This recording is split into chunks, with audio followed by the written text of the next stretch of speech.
let's dissect, the disaster that was the Miami Heat in the NBA Finals. We're gonna wrap up the NBA season with my post-mortem on the finals. Let's get to it.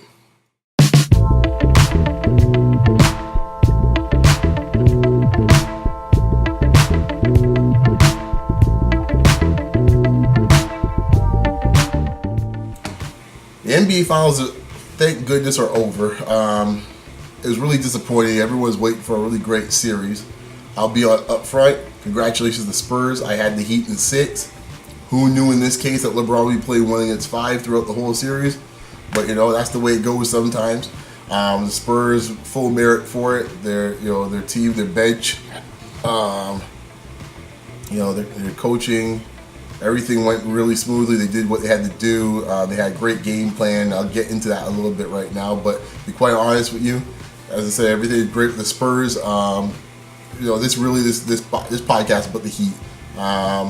No disrespect to Spurs, fine bunch of guys, I'm sure, and everything like that, and everybody knows how nice and wonderful they are, and they're cute and fuzzy like puppies and stuff like that. But to be quite honest, I find them boring. And I sure if I did a whole Spurs, jubilation podcast about how wonderful they are, I might even get 2 clicks on it. So let's get to really what most Hoop fans are asking about and wondering about what happened to the Heat, and if I have time, where do we go from here? I might leave that to next week. Who knows? We'll see how it plays out. But definitely let's find out what happened to the Heat. So I have 3 reasons why the Heat have ended up in the way it did, getting blown up the last 3 games, and I'll break it down to you going from 3 to 1. So I'll start with my 3rd reason first, and that is the management. And what I mean by management, I'm talking about Pat Riley and the folks that put the roster together. Last year, when they won the championship, they won it, and full credit goes to them. I'll bias they were lucky and stuff like that. Listen, you won the championship. You made the plays in this case to win the championship. So I don't want to hear folks telling me about, they were lucky to win this championship and all sorts of crap like that.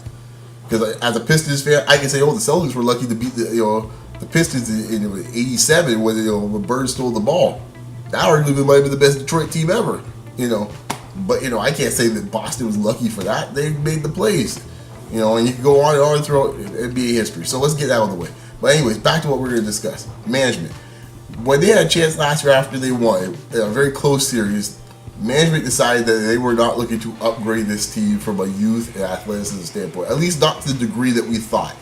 I mean, we'll get, they made some moves, in this case, at Odin and Beasley, and I'll get into Beasley in a second, but that when you looked at it from a distance, like, okay, I see what they're trying to do, but you're wondering, like, boy, you're taking a big risk with that, especially the Odin situation. And I think the thing with the Odin situation was it was showing that it was a very closed-minded philosophy, because what they were thinking was, we just have to get past India. Very similar to how India was just looking to get to a 7th game. That never did come. And the same thing happened, with Odin in this case with Miami. They played for ghosts in this case that didn't exist. They got rid of Mike Miller, just really for cost and cap, really for no other reason. A guy in this case that could spell LeBron when he's on the bench, could give you some instant offense. A very underrated defender. Got good size at 6'7", 6'8", so he could play small forwards. He played power forwards. And he obviously could he could knock down the jumper. He could do it. He could even put the ball on the ground too. People don't realize that with Mike Miller. He's got a lot more skills than just shooting threes. So that was boneheadedness by Pat Riley. That's the first problem they did. So no upgrades. They got a bunch of retirement home guys with LeBron and the big 3. Part 2, coaching. Spoelstra. I've never been a huge Spoelstra fan. I'm not saying he's a bad coach. I think he's a decent coach. But I think he's a guy that once you figure out plan A with him, a lot of times, he's good at tinkering lineups. I'll give him that to the most extent. But this series, he failed miserably. And part of it's to do with the roster he has, but also part of it's on his point. When you have a team like Miami, you have to develop the players that are the younger players and give them a sense of worth in this case that, when we get down to this situation late in the series, we can count on you. I think what they've done, if you look at their young players, Cole, Chalmers, they've regressed. You look at Beasley, a guy's a flat-out 16, 17 point per game scorer when he's on. For them not to continue with Beasley after the first 50 or 20 games of the season, that was a huge mistake. Because, I mean, they could use Beasley's skill set in this Spurs series. And I'm not saying they would want it with him, but definitely they could help. He's a guy's an X factor. And I think it's a guy that would be a better matchup for someone like a Diao. Just horrible bench development all year. And I think now Spoelstra has to really take a hard look at himself and realize, you know what, I don't have the same personnel as I had in 2010 to do this flying around, trapping, mad dog style defense with the players that I have. These guys, I mean, it takes so much out of them to play that type of defense. And the guys are just getting older, and you have an old team to play that type of defense, you got nothing left in the tank. So I think it's part of it. I'm not saying the Spurs didn't do what they had to do. I'll get to what the Spurs did, I think, beautifully in this series, which I think is going to be a very dangerous blueprint against Miami and against certain teams next year. Which leads me to point 3. Wade. Now, folks want to jump and throw Bosch in the mix. And to some extent, yeah, Bosch takes criticism as well, too. But I think Bosch's issue is more to do with the system. And this goes into Spoelstra as well, too. That Bosch is shooting three-pointers. He's been like that all year. Everyone says, oh, rebounding, he's a big guy, get rebounds. Yeah, you get rebounds. Well, you're sitting there 20 feet from the hoop. It's hard to get a rebound at that point. That's his job to space it out. So he's not going to get as many rebounds as your prototypical power forward or center. He's just not that close to the hoop. He might get 4 or 5 rebounds, a game because just the way the system's set up. It's inverted in this case. Bigs out high, smalls, wings down low. Now, to Wade's issue, and this is where it comes down to Spoelstra as well, too. During this series, to me, I found that at some point you have to give up the ghost on Wade. Screw the loyalty that he has towards Wade Spoelstra. At that point, you got to say, listen, Bosch is the number 2 option. It's no coincidence that the one game they won was a heavy dose of LeBron, and Bosch gave you 20 and 8 or 20 and 10 that game. That, to me, was the formula they need to have on offense with them. But what kept on happening was Spoelstra kept on hoping that Wade had a little bit more in the tank, hoping that would happen. It wasn't happening. I mentioned to some friends of mine after game 5 against the Pacers. It's very interesting to see that when LeBron James was in foul trouble, Wade, once he got big boys on, in this case, Paul George playing on him on defensive end, Wade couldn't do much of anything offensively as far as carrying the load. And that second unit was a disaster. And it was proving as a disaster throughout the whole playoffs. The only reason why we didn't notice it earlier is that if you look at the first couple of matchups, I'll get to this, about Wade and his deficiencies. This leads into it, actually. Is that everyone's wondering, oh, Wade just, this horrible defender in the last series. No, Wade's been a pretty bad defender for the most part for the last year or two. It's gotten really bad this year. And during the playoffs, it was pretty poor as well, too. And what happened in the playoffs, they got the perfect matchups. In the first round, they got Charlotte. The 2 guards, MKD. And the thing there is that when you look at it, Charlotte, they have no 2 guard can really score and put pressure on Wade. Same thing with Brooklyn. They put him on Darren Williams, and to a lesser extent Livingston.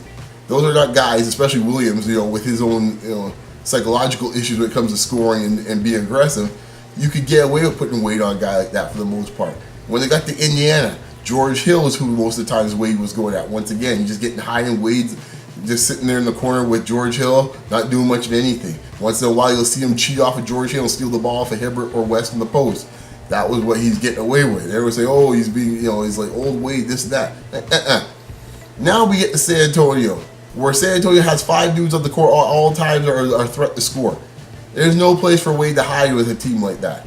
We saw it, to a lesser extent with Dallas a few years back, where he was getting beat on all sorts of plays with Jason Terry, and when it came to pick and rolls and guys go on screens and backdoor plays. He's just not good when you have a player that moves around a lot, because he never knows how to keep the man and the ball in his sight of line. You can backdoor him all day long. He's always getting picked quite easily. I do recall a situation in game 2, the game they actually won, when the game was getting tight. He automatically picked with Birdman, which caused a whole ripple effect on the team because Birdman got stuck with Parker, and you know how that's going to end up. And I remember LeBron coming back on the benches and ripping him and whoever else a new one because there's no need for that switch to happen. So then you look at on the offensive end, as I mentioned, that's the defensive end. And what you notice with San Antonio was attacking Wade at all times. Whoever Wade had, they were running plays for him. And on the offensive end, the philosophy they took with Wade was very different than last year, where they gave Wade the 15 to 17 foot jumper as well as LeBron. This year they played both of them very more, straight up and much more aggressive, forces to put the ball funneling into the paint. It didn't really have any effect on LeBron at all. Yeah, and these folks are trying to blame LeBron, by the way. I mean, guys, man, I see like seasoned hoops fans talking about this. Guys, remove the hate, guys. Let's take the blinders off and look at what you're seeing. I mean, you're one guy playing against essentially 1 against 5 almost all the time. Once the bench happened, once you got the bench, the depth of San Antonio took over, and you saw from a lack of development from Spoelstra on the bench, the poor decisions by management in the offseason not to get younger or get more athletic, and then depending on Wade and Wade's lack of deficiencies on defense and offense. Like I said before, they were attacking him with Leonard, they were attacking him with Danny Green, they were attacking him with Patty Mills at times. Whoever Wade had was getting some. It was the quote shot, it was barbecue chicken, whoever had Wade.